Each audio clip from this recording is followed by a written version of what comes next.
what a mess. This is Neil Schneider from Meant to Be Seen. Welcome back to my messy basement. Now, what I've been doing is I've been doing a series of programs all about making the personal computer, the PC, the ultimate media center device. And I have specific goals in mind. So first, very obviously, I really want PC to be the heart of everything we do as it pertains to entertainment. Video games, movies, you name it. One box for everything. A second feature that's very important, at least to me, is if we have 1080p devices, so like for example, I've got a 1080p projector, which I'm really happy with, how can we get a little more out of those 1080 devices than they're naturally designed for? Okay. Another thing that's very important is surround sound, in particular Dolby Atmos and DTS-X, which are the latest generation surround sound technologies. And finally, I'd like to see us save some money. I mean, there must be ways that we could achieve our entertainment and get the premium results without necessarily, spending the top dollar. So really, entertainment on a budget.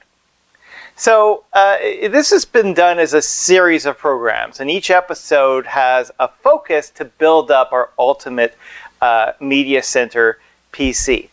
So in the previous episode, I focused on how to make it possible to take 4K content, so content that runs at 3,840 pixels by 2,160 pixels vertically, and make it possible to play on our 1080p display. So that includes projectors and televisions. And the reason I encourage this, or at least it's something worth experimenting or exploring, is that even though we don't get more physical resolution, the imagery is a bit sharper, it's a bit smoother, less jagged edges, and it just makes for a richer experience through our video. And it also adds some compatibility as well with certain streaming services. So that was all explained in the previous episode of Neil's Messy Basement. I strongly recommend you go through it. In particular, we talked about GPU-driven downscaling. So what that means is basically have the computer do the downscaling for you. Or if you need something a little more advanced, how to work with HDMI splitters and downscalers. And in that case, I highlighted the Gofenko Prophecy and the EasyCoo downscalers. They are both relatively inexpensive, and I think you'd have success with them. That being said, you may have noticed there was a long delay between the previous episode of Neil's Messy Basement and this one. And there were two very good reasons for that. So the first reason is I actually ran into some trouble with my hardware setup. So in the last episode, I talked about using those, those downscalers, those hardware downscalers, and sure enough, they do work. But what happened was, because of the way my setup was, where I had the downscaler happening right before the display. So imagine, if you will, you have your PC connected to the receiver, connected to the downscaler, which takes that 4K content and downscales it to 1080p, and then ultimately the display, in my case, was the projector. What happened was I was getting these intermittent dropouts, as though there was, well, it's more than as though, there was a handshaking problem. Okay, so one of the challenges with these splitters is they could introduce a random element. Okay, so I went through that. Now, fortunately, there was a solution, and the solution was, instead of putting the splitter at the end of the chain, to put it right after the personal computer. So the personal computer, the downscaler. So so what happens is the PC sends out that 4K signal. The downscaler down converts it to 1080p. The 1080p signal goes to the receiver, which is a standard signal we'll know how to handle, and that's sent to the display. So no trade-offs. It works better than it did before, but I had to go through rigmarole to figure that out for your benefit, before I continued. I wanted to make sure that I was advising you correctly.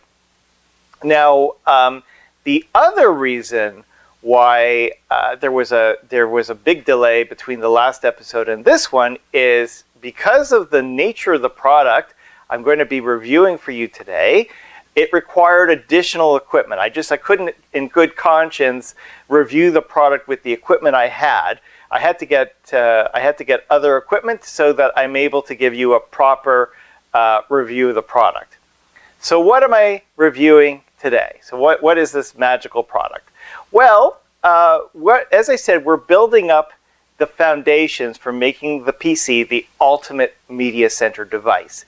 And in order to, and also part of that is to be able to run Dolby Atmos and DTS-X content. Well, in order to do that, you need a base. And the base is, sure enough, the audio video receiver, or AVR for short. Now, what the receiver is, or what it does, is it connects all your content sources and I shouldn't say change them, but connects them to one or two displays. You see, they're advanced now. They could actually do not just one, but they could actually do 2 displays at a time now. But that said, the point is to take all your input choices and connect them to the display. So in my case, it's a 1080p projector. It also enables and powers your surround sound configuration and speakers. So it's not just that it sends the signals, it also has to have the energy necessary to make your speakers work and work well. Another very important feature is it translates the different audio codecs, so the surround sound audio codecs, into something that your speakers will ultimately understand and play. So there's, I've mentioned Dolby Atmos, I've mentioned DTS-X, these are examples, but there's a whole slew of surround sound technologies that modern receivers support, and they take the best of for your entertainment experience. So that's very important. And last but not least, the receiver will fine-tune and customize the audio for the best results. So what I mean by customizations is equalizers and enhancements, so you get the most out of the speakers and the audio equipment that you own. So why is this important? Well, it should be obvious. You need it. You definitely need the receiver if you want to benefit from Dolby Atmos and DTS-X. It gives you flexibility for things that your PC is very unlikely to be able to do on its own. And in my opinion, at least from the experience I've had, the audio sounds better. It really does. It sounds better than anything you could achieve on your PC by itself. So this is the plan for today.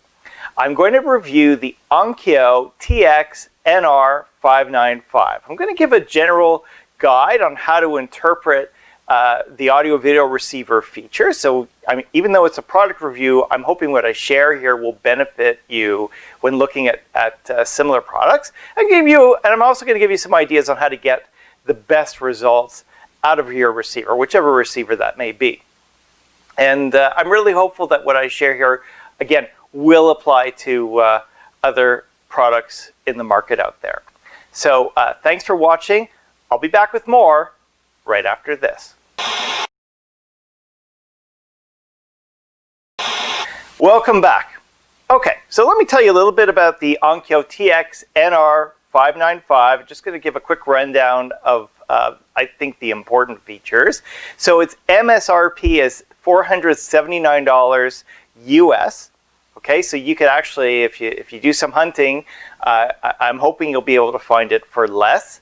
It's a 7-channel amplifier, 80 watts per channel. So that speaks to the number of speakers it could support at a time.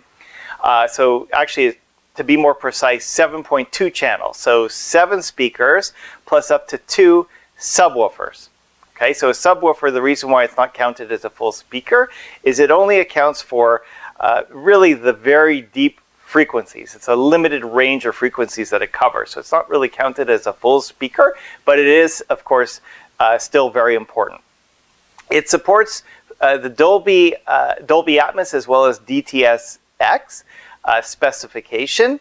And it will support both a 5.12 and 5.22 setup with Dolby. So what I mean by that is, if you're taking advantage of Dolby Atmos, 3 speakers in the front, so the left, right, center speaker, 2 speakers in the rear, your surround speakers, plus 2 additional speakers. In my case, they're the height speakers. You have some flexibility on how to set your speakers up, but in my case, I chose to go with front high speakers. You don't actually see them, but they're front high, aimed downward.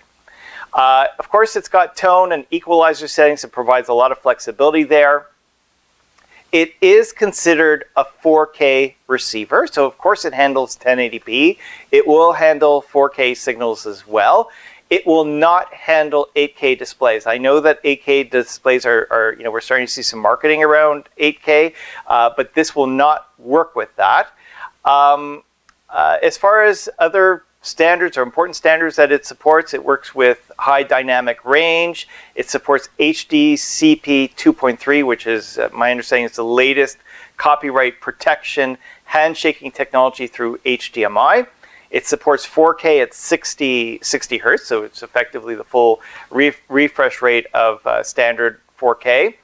YCbCr 444, so that's an uncompressed signal through HDMI, so it's really the best graphics quality that you could send through HDMI because it's uncompressed. It supports ARC, which my understanding is it lets you take the audio directly from your television and stream it, or maybe streaming isn't the right word, but channel through to your surround sound system. It's not important to me because I'm using a projector, but nonetheless, it is a popular feature. It supports 6 HDMI source inputs as well as 2 digital audio outputs. So what that means is, what's really cool is that yes, I'm showing it through my receiver. I can have my output, all my outputs going right to my projector, but there's a second HDMI out, so I could send a second video feed for other content sources. Actually, you could do simultaneous content sources as well, and send it to a second television or second display. And it supports an additional set of speakers, not surround sound, just stereo speakers, mind you. But it's good, so you can set up a second room with a somewhat, toned down setup, but all the same, really cool, really useful if you need something like that. It supports Flare Connect multi-room audio, Bluetooth and network connectivity. Like, these are things that I personally hadn't seen in a receiver before, so this is a new experience for me. Something really cool, I'll go into it a little bit later, is it supports several online streaming services. And of course, it, as I mentioned before, it supports all the major codecs, Dolby Atmos, DTS-X. Something really cool that I'm going to talk about a little bit later are virtual height speakers. So if you don't have the physical extra speakers for Dolby Atmos and DTS-X, it also has a virtual option where it simulates what those speakers should sound like through your existing setup. Now, something to be aware of, when I purchased this receiver, it was advertised as having Google Chromecast. So Chromecast is a device that you plug onto your receiver, and you could stream to that Chromecast and it sends to your displays. It's a really cool thing to have. And some receivers, they have it built in, that you don't have to buy it extra. It actually comes built into the receiver. So the TX-NR595, in my case, through the retail outlet, it was advertised as having this feature, but it didn't. Okay, so just a heads up. So if Google Chromecast is important to you, just know you'll have to buy it and just plug it into one of the HDMI inputs on the receiver. So let me tell you a little bit about the setup. So very important question to answer is, which speakers will ultimately work? I mean, sure, you got this receiver, but what can you use it with? So this takes a little bit. I had to do some research on this to fully understand it myself. So I hope I'm conveying this properly. I'm happy if there are audiophiles out there that have a differing opinion, by all means, comment on the thread. We'd love to hear from you. So this particular receiver does 80 watts per channel at up to 8 ohms. Now, something to understand about the when we're talking about a receiver and it says how many watts per channel it does, it's very encouraging. It's heavily marketed, and the impression is, hey, the more watts per channel, the better this receiver sounds. Well, that's not quite the way it works.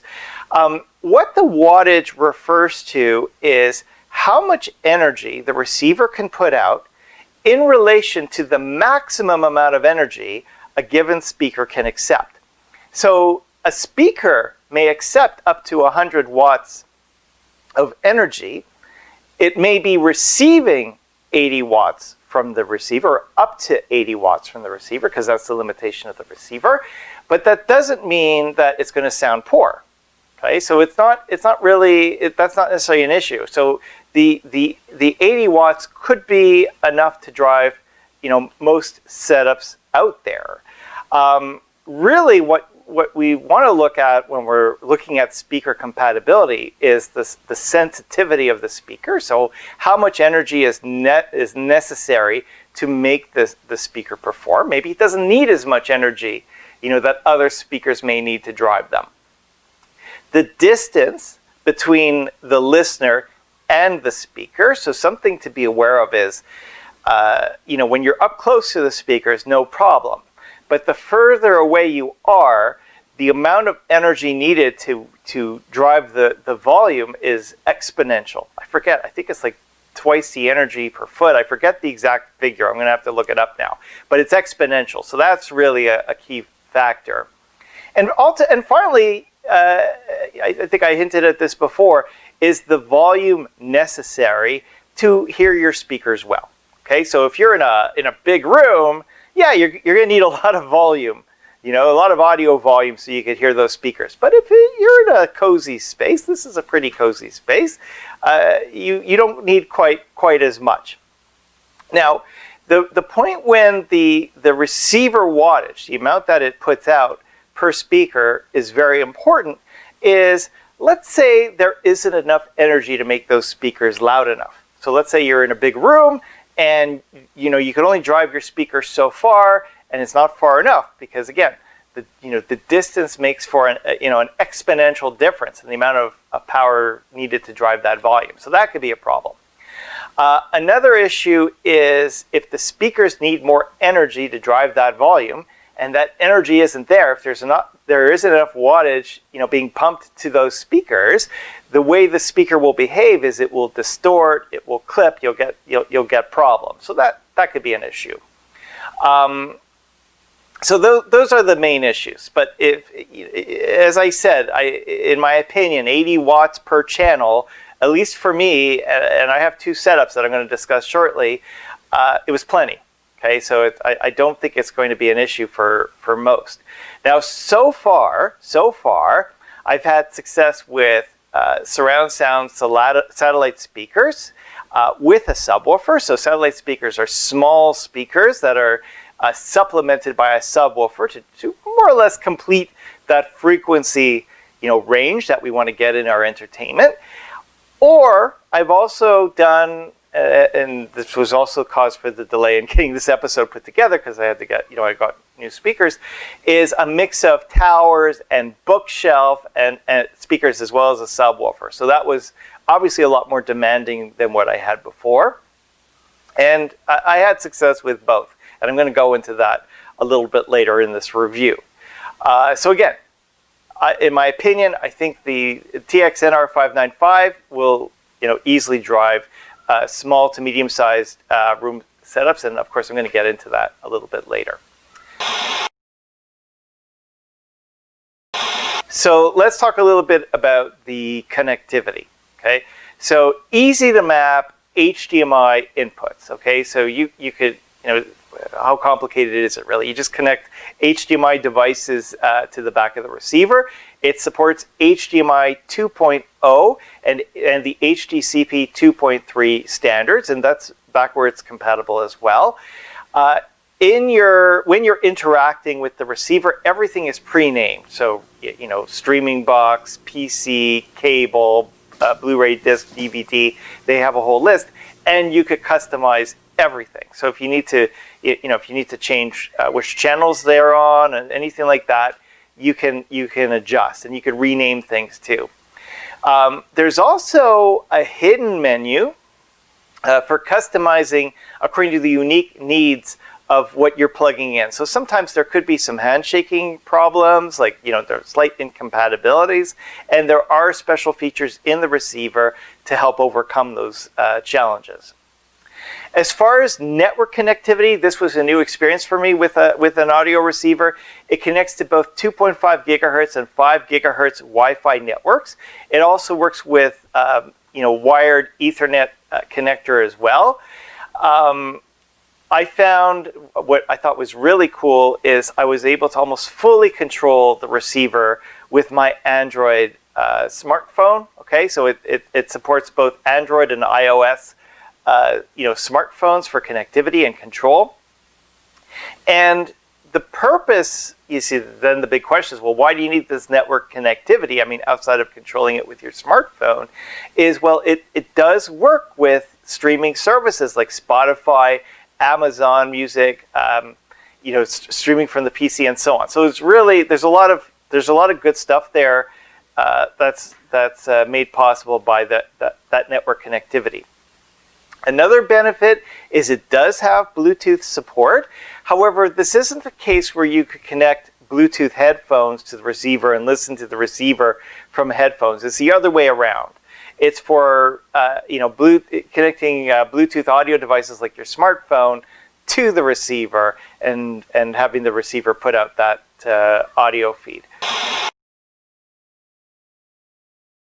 So let's talk a little bit about the speaker. So I mentioned that that you get different speakers for the setup, and there's a setup process. So when setting up the surround sound, there are 3 criteria to be worried about, or I shouldn't say worried, but to be concerned with. Okay, so first off is the distance from the listener that the speakers are, so they've got to be properly placed in the room.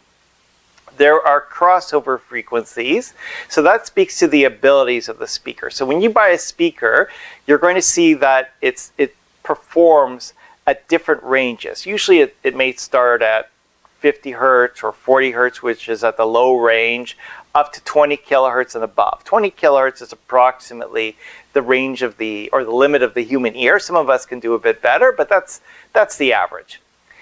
So what they want to do is they want to figure out which speakers perform at a given level and where to send the audio at those given frequencies.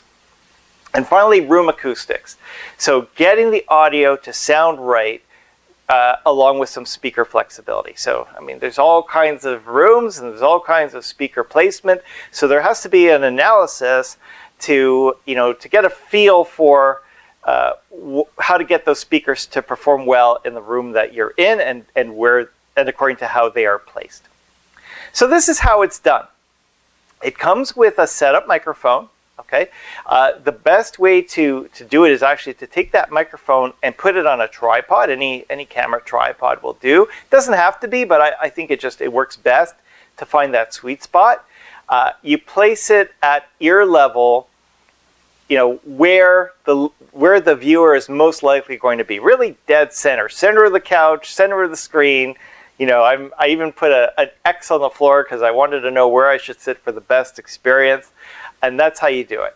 You put that in, you initiate the process, and it starts doing a series of white noise tones around the room to all the speakers, and it calculates the abilities of the speakers, how they're placed, and how to get the best experience out of those speakers.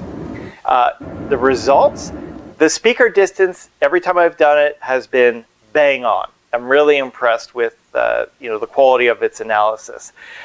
Room acoustics will be correct. I mean, once you got it set up, I've had no challenge whatsoever with any of the setups.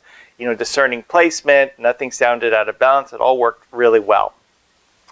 The crossover frequencies, in my experience, could be thrown off by room noise, like, you know, air conditioning, ventilation, anything like that.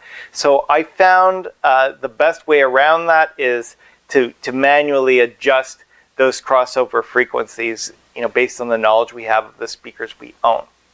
So this is how to do it, okay? So first what you do is you pull up the speaker manual, you look on the internet, or, you know, maybe you have a new set of speakers already came with the manual. Just look at those specs directly. Now the speakers rarely perform exactly to specification, okay? They're nice to have specs, but they're usually a little bit off here and there. There's two scenarios to consider. One scenario is if you don't have a subwoofer. Okay, if you're limited, if you're only using the speakers, maybe they're bookshelf speakers, and, you know, it's like they could very well do bass well on their own. In a scenario like that, no subwoofer, what you do is you look at the lowest frequency that speaker can do on paper and add 10 hertz to it. So let's say it says that its lowest frequency is 40 hertz. Say that the crossover frequency is 50. Okay. You want just a little bit of wiggle room there, because what tends to happen is at those low frequencies, at the very, very peak of the performance, it usually doesn't perform quite that well. So you just add a 10 hertz margin of error there, so that you know you're working with realistic expectations for the speaker. Now, if you do have a subwoofer, if you are lucky enough to have a subwoofer, what you do is on all the speakers, okay, assuming that they are able to perform below 80 hertz, okay, so some can do 40, some do 50, some do 60, whatever it is, what you do is you set the crossover frequency for all the speakers to 80 hertz, which means that they will not put out, like the receiver will not put out frequencies lower than 80 hertz to your speaker setup. So what that means is from 80 hertz and below, so there's very low frequencies, your subwoofer is going to be responsible. For 80 hertz and above, okay, right to the 20 kilohertz, all your speakers are working to their abilities within that margin. So why 80 hertz, you must be asking? Well, the reason that is 80 hertz and below, those deep bass sounds, it's not just that the subwoofer does it well. It's also that frequencies that low are omnidirectional, which means that you can't really detect where they are coming from. So you could have a subwoofer in a corner of a room, but it won't matter because it's going to fill the room and you won't be able to tell that that noise is coming from the room. But if you go higher up in the frequency range, it becomes directional. So you don't want a scenario where, or you really don't want a scenario where your speakers are putting out the low frequencies when your subwoofer could be doing a better job, and you don't have to worry about the subwoofer placement quite the same way. So that's why that 80 hertz is kind of recognized as a standard crossover point. But again, if you don't have a subwoofer, use my recommendation. Look at those maximum abilities of your speaker and just bump it up by 10 hertz so that there's that margin of error. And I think you'll be happy with the results.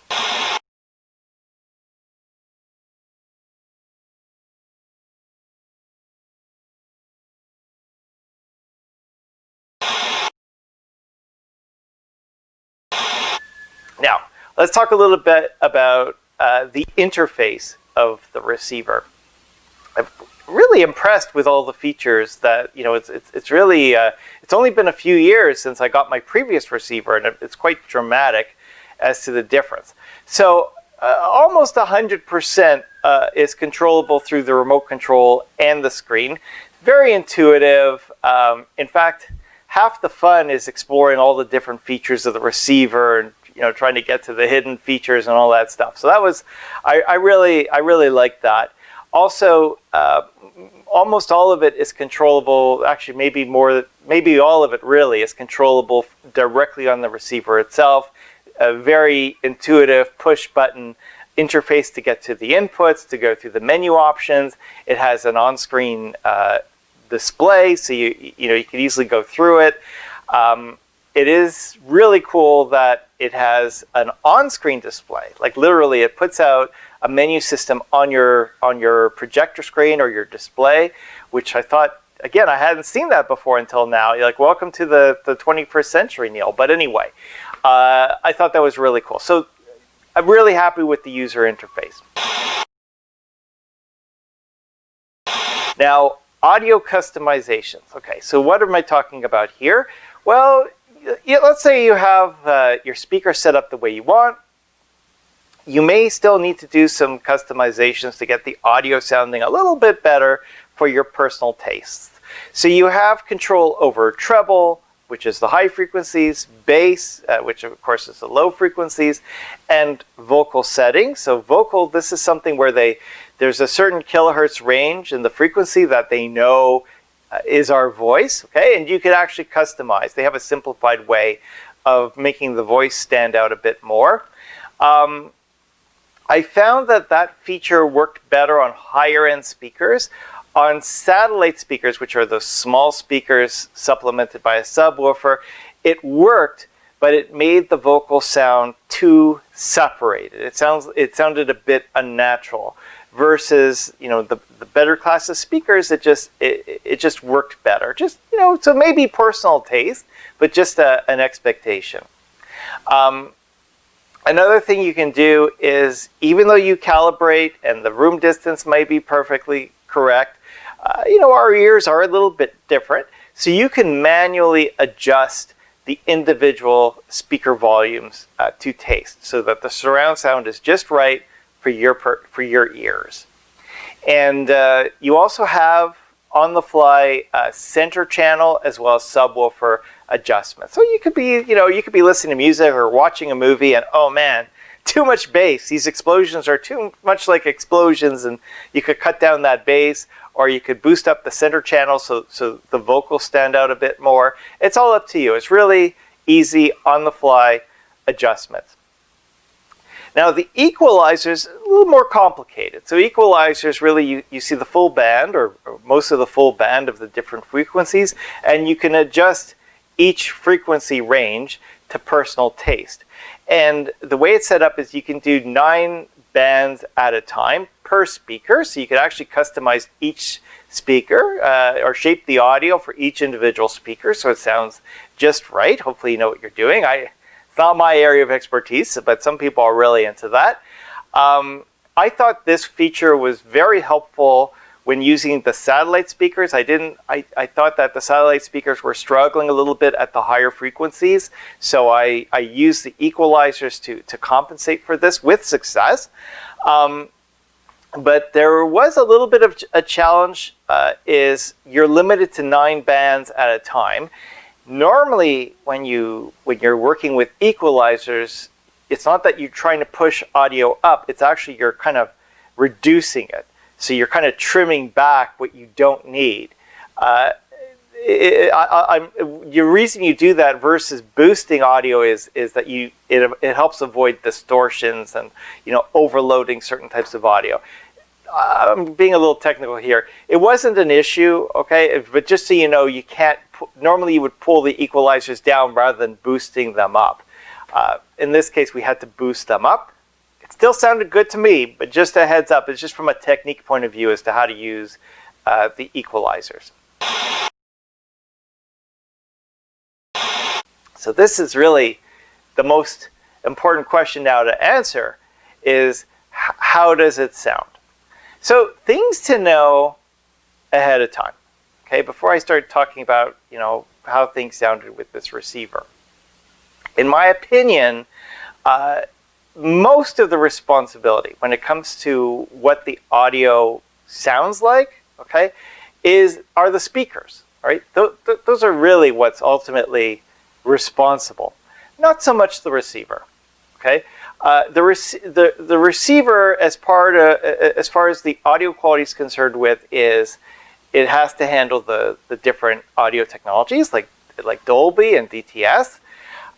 It's responsible for figuring out how to get the most out of the speakers you do have, okay? And it delivers flexibility for all kinds of audio content and sources and experiences. Okay, so think of the receiver as like a really talented operator, you know, for getting you the audio experiences you deserve. Some of it, yeah, for sure, there is some audio quality concern there. However, again, it's mostly the speakers that are responsible for that. So this is how I tested this receiver. So at the low end, I used my existing Pioneer 5.1 S11 speakers. They're a few years old, but I've been very happy with them. Satellite speakers.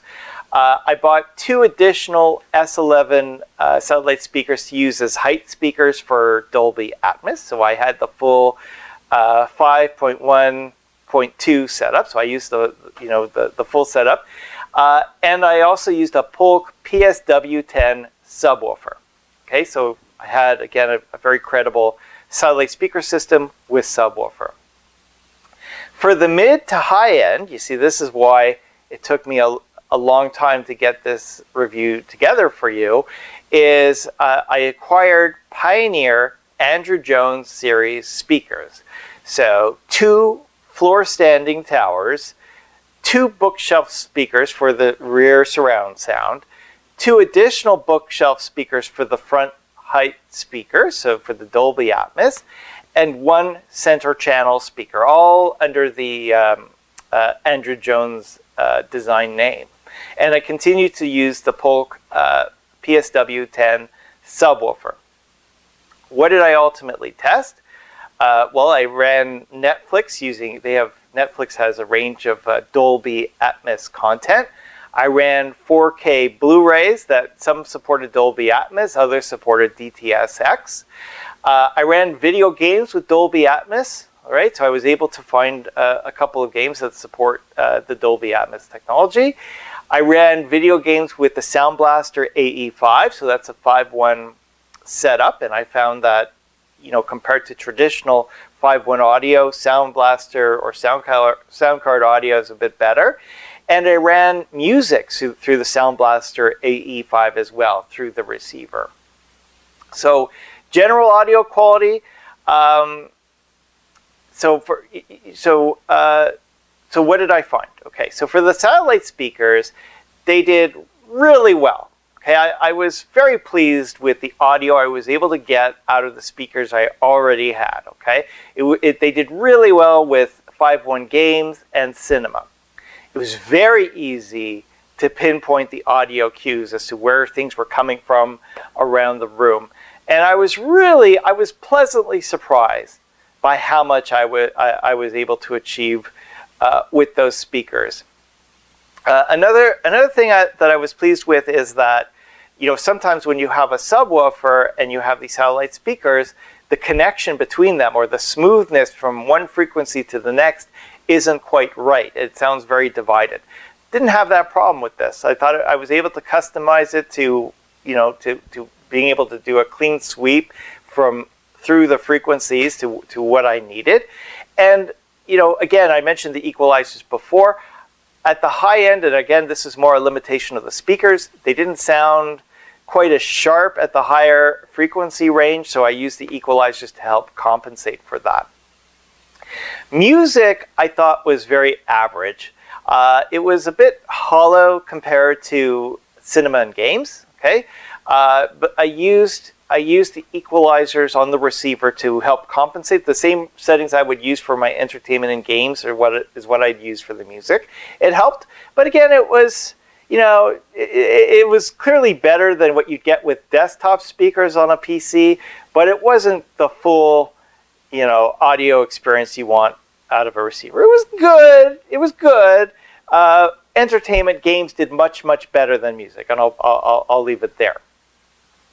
Now for Dolby Atmos and DTS-X, I mentioned I brought an extra pair of the satellite speakers purposely so I could test Dolby Atmos using a full setup. And I was really happy with the results. The audio placement is impeccable. I mean, I think that's the only way I could describe it. It's impeccable. One of my, it's one of my favorite sequences to watch over and over again is on Netflix. There's a series called Lost in Space. It's one of the few shows my son likes. Anyway, Lost in Space, that first episode when they're landing the ship for the first time. It's actually more than a landing. It's more like a crash landing. And you get the cues of everything around you vertically and around you. I was really impressed by that. Another movie that I really recommend for the Dolby Atmos mix is Hacksaw Ridge.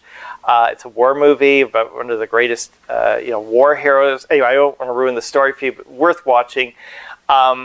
Nonetheless, the battle scenes with the Dolby Atmos, it's just wow. And I've heard a lot of surround sound mixes over the years, and this is just wow. I mean, it was really something else. And this was just from satellite speakers with a subwoofer. Now let's move on to the Pioneer Andrew Jones series speakers. Look, you get what you pay for, okay? I mean, just the size of the speakers alone should tell you right off the bat there's going to be a qualitative difference. Worlds apart from the satellite speakers. I mean, there's no question, okay? I mean, what could I say? I did not have to make any adjustments to the equalizer settings of the receiver, okay? So no mods were necessary. I did find, see, it's a little bit of a difference here, is that the surround sound experience changed with the Andrew Jones speakers on this receiver. Like I would say, like within the satellite speakers, it was a lot more directional. Like you could hear where everything was coming from, and it was very, very pinpointed. Okay, whereas this was similar, but it was more environmental. Okay, it's the same information. I mean, you still have those directional benefits. Everything's there. It seemed more environmental than directional. I think that maybe that's the best way I could put it. And I would say that, having this class of speakers, it really was very close, to that real movie theater, $20+ a pop experience. I mean, that was really well worth the investment, to get a better class of speakers. And it was really good to see that this receiver was able to drive them and drive them well. For music, okay, standout. Okay, like whereas before the satellites were somewhat hollow for this type of experience, in the case of the Andrew Jones speakers mixed with a subwoofer, very rich. I was really happy with it. And also it stands out even more if you listen to music through a sound card like the Sound Blaster AE5. It just works. I think you'd be very happy with it. Now, as far as Dolby Atmos DTS-X, what I really noticed with the Andrew Jones speakers on the Onkyo receiver is that I was able to hear details that I didn't hear with the satellite speakers. So a good example, Apollo 13, okay, so that's in DTS-X. Sounds fantastic, by the way, on the satellite speakers with subwoofer. In this case, like there's a room, like they're in the control room, and I was able to hear like typewriters and rustling papers and all kinds of little details that I didn't even know were there. Like I didn't even know were there before. And I'd seen the movie and all, all other formats, but I was really impressed at all the fine details that I was picking up on, all because of getting a better set of speakers with this receiver. So the benefits for Dolby Atmos and DTS-X were very obvious, at least, especially with the Pioneer Andrew Jones series speakers. Now, what if you're in a scenario where you're happy to have a 5.1 setup, So when I say 5.1, I mean 3 speakers in the front, 2 surround speakers in the back, and a subwoofer. But you don't have the space or, or the permission, I should say, to get extra speakers to do that full physical Dolby Atmos or DTS-X setup where you have additional speakers. In my case, I'm using the front height speakers. Well, they have a solution, and it's called virtual height speakers. So what it does is it takes your existing 5.1 setup, and through some audio magic of kind of like supplementing the audio with exact, how should I put this, like the timing of where audio is processed from the different speakers, it simulates, it sends out cues similar to what you would get through front height speakers or other types of Dolby Atmos compatible speakers. It's kind of like, it's comparable to the techniques used to get surround sound in 2-speaker headphones, okay? But they're doing something similar with your 5.1 setup, in this case for height speakers. And I got to tell you, it was really good. Okay, this was actually, what happened was I tried out the virtual height speakers before I got the real height speakers. And the real thing is a bit better. Okay, so if I were to put a number to it, like the actual speakers are maybe 20 to 30% better than what you would get through the virtual height speakers. But I got to tell you, that virtual height was really good, like really good. Very obvious difference between traditional 5.1 surround sound and Dolby Atmos or DTS-X virtual height. Really, really impressed. Now, this was a pleasant surprise. So in the, with the receiver, it has network streaming services. And I actually went through this for the tail end of the review process, because for me, I didn't think it would be all that important. I was more focused on my games and other types of entertainment. And this was a real bonus. So first off, included for free is it has a built-in internet radio service. It's a list of radio stations from all over the world. It's fully categorized. It's internet radio, really. It's streamed to your receiver through the internet. It's free. You don't have to pay anything extra for it. And you literally choose which stations you want to listen to, what kind of music you want to listen to, right down to individual cities in the US and Europe. Amazing. Like, I'd never seen anything like it through a receiver. Another feature which I really like is a service called Pandora. It's a free service, okay? So it comes with your receiver, and the idea is you pick an artist that you like. So I don't know. I'm just going to pick an artist. So let's say you like Taylor Swift, okay? It plays Taylor Swift music, but it also plays other types of music in relation to Taylor Swift that you may like. And what you do is you give each song that comes on a thumbs up, a thumbs down, and over time you end up with this stream of music choices that you're most likely to like. So it's not so much about only getting music from one artist, it's a whole series of artists, but it's according to your personal tastes. Now, the challenge for me, I really like the service, okay? I use it when I can. But I'm based in Canada, and if you're in the US, I don't think you're going to have a problem. But in Canada, once in a while, after you're listening to the service, it gives you an error message that due to license agreements or, that it's limited to what regions it supports. So this may indeed be a region-specific service that, in the US you're fine, but other parts of the world, you may run into some trouble. So just a heads up on that.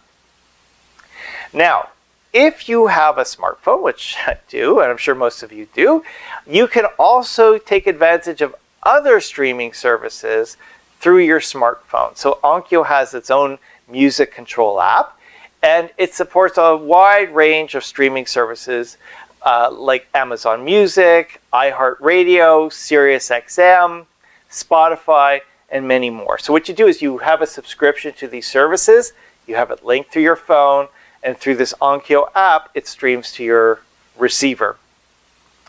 Now, what I found is that, you know, the trade-off with this is you have to have your smartphone doing the streaming. Okay, you can't turn your phone off. Well, you can turn it off in a standby mode, but it's still running, actively streaming content to your receiver. It's not a case where, you know, the internet's going straight to your receiver and your receiver is doing all the work. So that to me, I thought was a little bit of a challenge. There were some reliability issues with the apps. So I'll give you an example. So SiriusXM, I have a subscription, and you know, sometimes it would work where I'd see all the channels. Other times it wouldn't, where it actually wouldn't detect any channels, and it would only see a handful of shows that I could listen to. I would recommend, instead of using the Onkyo music control app, get yourself a Google Chromecast, have everything streamed to the Chromecast directly to one of the HDMI inputs behind the receiver. No problem. You'll be very happy with the results, and you'll probably get better compatibility as well. If you don't have Chromecast, you know, most of this functionality should work for you. Chromecast is better. So, special compatibility features. Okay, so this is important. So, in my opinion, the best type of video signal you're going to get is through something called YCB CR444, and the reason that is because it's zero compression. Okay, it's straight video audio to the receiver. You may have to use like YCB CR420 or 422 if you're dealing with high dynamic range, or you know, something like that where it uses more bandwidth. But in this case, because like in our series we're talking about 1080p and so on, you should be able to do YCB CR444. In order to do it, okay, you have to actually turn on an enhanced HDMI mode in the receiver. It's not obvious. It's something that they added with a recent or their most recent firmware update. And what you need to do on the receiver is you have to hold down the Blu-ray button, so it's one of the input buttons on the receiver, along with the power on button or the standby button at the same time, and that toggles between the HDMI modes, whether it's standard or enhanced. In this case, you want the enhanced mode so that YCBR 444 is supported at up to 4K resolution. Another issue is some devices may have a little compatibility differences in how they interact with the receiver. So you may have to make some adjustments that you don't run into those issues. So there is a hidden menu, and the way to get to that hidden menu is you press the tone button and the return button on the receiver, and each input has a choice of 3 different modes. So the default mode is number 1, then there's mode 2 and mode 3. And what you do is you pick the mode that works best, and that's trial and error. In my opinion, you're not going to have to deal with this at all. This only is of concern if you have a handshaking problem between the receiver and your input device. But it is something that I did go through at my end, but I'm just giving you a heads up on it. So, it's time for the tally on the review. So I was impressed. You know, like this is one receiver, and there's all kinds of receivers on the market. And I'm really impressed with how far they have come. I thought the speaker setup was really simple. My advice again: use a tripod. I guess you could use a chair or something like that, but I just found a tripod was very precise, very easy to use. The TX-NR595 did a great job driving all the different speaker solutions I had available, so no problem there. It's actually thanks to the Onkyo receiver that I took an interest in Dolby Atmos and DTS-X, so that should speak to the quality that it delivers. The virtual height speakers for Dolby Atmos and DTS-X, they were better than I expected. Okay, I thought, I thought it would be kind of gimmicky. But I was amazed. I was immediately amazed at what I heard out of those speakers. And again, if you want more than those virtual height speakers, it's fully expandable to a full 5.2.2 setup. Now, there were some hiccups, okay? So I had to enable that 444 mode that I talked about earlier, YCB CR444, what a mouthful. I had to do some research on the internet to figure out how to do it, and it was an added manual segment which was created later. So I would have liked it to be a default mode rather than having to, activate it manually. And the streaming services, I had mixed results, especially the streaming services that were done through the phone. So again, get that Chromecast to completely overcome that. So overall scoring, for general features, it really is a full-featured receiver, so I'm giving it a 5 on 5. Ease of use, 4 on 5. Okay, I had very few problems with it. Quality, 4 on 5. I had to take a point away because of the streaming services experiences, and overall value. I mean, I paid in Canadian dollars. I got it on sale for 450 Canadian, so I think that's about between about 350 to 400 in US dollars. So I got it at a really good price. Even at 479 MSRP though, they really pack a lot in the receiver. And as far as I could tell, it's quality stuff. I think you'd be very happy. You get a lot of value for it. The only thing that was missing, but only because it was an error in the advertising, was Chromecast, Google Chromecast. It would have been a nice to have, but very easy to add.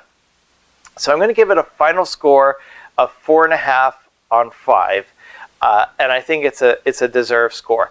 Now, as far as availability of this receiver, something to know. It is listed on their website as an active product. I did searching for availability. It is available in Canada, so at Best Buy and so on. I was able to easily find it. In the US, for some reason, I couldn't find it. Sold out everywhere, and understandably. I think, though, that with what's happening unfortunately with coronavirus and this pandemic, I think that has slowed down manufacturing. That's my thinking as to why it's not readily available, but keep an eye out for sales. They do have higher versions in the same series. I suspect that they would be as good, if not better, than what I'm experiencing here with the TX-NR595. So, final recommendations. This receiver, it's great for basements and small and medium-sized rooms, because I think that's really all you're going to need. I think that the Dolby Atmos, the virtual height speakers, were actually maybe too good, because it's a little bit harder to upsell now to the height speakers, which I got, but I have no regrets because it is still better than the virtual stuff. And I really think, as far as delivering product and value, this is it's a good sweet spot product. It's like, it just, you're going to get everything you need in one box. It will work with just about everything. And I really think you're going to be happy with it. So for our next episode, we've got our receiver, we've got our 4K, our techniques for downscaling 4K to 1080p. It's time to talk about content. And on the next episode, which I promise won't take as long to produce, I'm so sorry about that, but all the same, we're going to talk about the streaming services and how to get the best results out of the streaming services on your personal computer. Thank you for watching. We'll talk again soon.